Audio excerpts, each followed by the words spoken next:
দীপজল সাহেবের চিঠির উত্তরে কিন্তু আমরা বলেছি যে কারণ ওই সময় যখন ওনারা দিয়েছেন তখন তো রাত্রি, তখন বাজে অনেক রাত্রি। তো সেই সময়টা আমরা ওইটার আসলে পরীক্ষা নিরীক্ষা, আমাদের তো একটা পরীক্ষা নিরীক্ষারও বিষয় আছে। তো পরীক্ষা নিরীক্ষার যে বিষয়গুলো আছে সেইগুলো আমরা পরীক্ষা নিরীক্ষা করে আমরা বলেছি ওনার উত্তরে যে ঠিক আছে আপনার চিঠিটা পেলাম, কিন্তু আমরা আপনার উত্তরও আমরা দেখলাম, কিন্তু আমরা এটাতে হচ্ছে যে আমরা মানে পরীক্ষা নিরীক্ষা করে পুঙ্খানুপুঙ্খরূপে পরীক্ষা নিরীক্ষা করে আমরা এটা যদি দেখি যে আপনার এটা হচ্ছে যে নির্বাচন বিধিমালা এটা লঙ্ঘন করে, তাহলে কিন্তু আপনার বিরুদ্ধে ব্যবস্থা নেওয়া হইবে।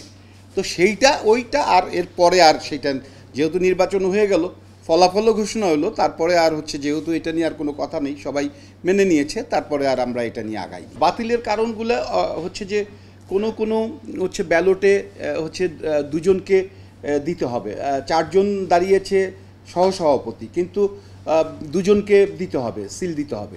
সেখানে কেউ একজনকে দিয়েছে, অথবা কেউ তিনজনকে দিয়েছে, আবার কেউ কেউ চারজনকেও দিয়েছে। আবার বলা আছে যে দাঁড়িয়েছে তো অনেকেই, কিন্তু বলা আছে 10টি ভোট দিতে হবে ইসিতে, 11টি। তো কেউ কেউ 12টি দিয়েছে, কেউ কেউ আবার 9টি দিয়েছে, 10টি দিয়েছে, 11টি কেউ দেয়নি। মানে আমাদের তো নির্বাচনটা ওই জায়গাটায় থাকবে যে যদি মানে যে কয়জনকে ভোট দিতে বলা হয় তার একটা ভোট বেশি দিলেও সেই ব্যালট বাতিল, একটা ভোট কম দিলেও সেই ব্যালট বাতিল।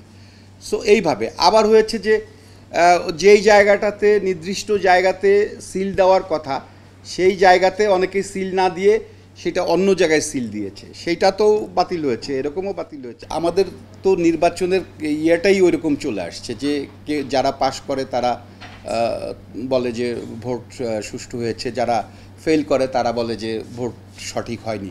আমাদের দেশের এটা জাতীয় নির্বাচন থেকেই আসছে, মানে সব জায়গায় যে এইটি কালচারটা আছে। এখন এইটাকে মনে করে বা আমার ইমেজের কথা চিন্তা করে আমার তাহলে এই কাজটা কে করবে? কাউকে না কাউকে করতে হবে তো, এবং যে করবেন তিনিই তো এরকম একটা সমস্যার সম্মুখীন হবেন। তো যার কারণে হচ্ছে যে আমরা মনে করেছি যে ঠিক আছে, মানে কাজটা তো করা উচিত, কাজটা তো ফেলে রাখলে হবে না, এই কাজটা করা উচিত, যেহেতু আমরা ইন্ডাস্ট্রির লোক সেই কারণেই আমরা এটা রাজি হয়েছিলাম। অথবা যেহেতু আমি 19 সংগঠনে আমাকে তারা মনে করেছে যে ওনাকে দিয়ে নির্বাচনটা করলে ভালো হবে, তো সেই জন্যই তো ওনারা আমাকে মানে বোর্ডের চেয়ারম্যান করেছিলেন, আমি সেই অর্থেই নির্বাচন করেছি। যখন আমরা চূড়ান্ত ফলাফল যখন দিব, যেদিন দিব সেই দিনই ওনারা হচ্ছেন শপথ নিয়েছেন। তো আমাকে বলা হয়েছিল, রাত্রে ফোন করে বলা হয়েছিল, যিনি বিজয়ী হয়েছিলেন মিশা সওদাগর, তিনি আমাকে রাতে ফোন করে বলেছিলেন যে শপথটা আমাকেই পড়াতে হবে, আর হচ্ছে নির্বাচন কমিশনের শপথ এইটা কোনো হচ্ছে যে এইটা কোনো মানে নীতিমালারও দরকার হয় না, এটা হচ্ছে কনভেনশন, এইটাই হয়, এইটা কনভেনশন। আদারওয়াইজ হচ্ছে যে ইমিডিয়েট পাস্ট প্রেসিডেন্ট যিনি ইলিয়াস কাঞ্চন, তিনিও পড়াতে পারেন বা নির্বাচন কমিশনও পড়াতে পারেন, এইটা কনভেনশন।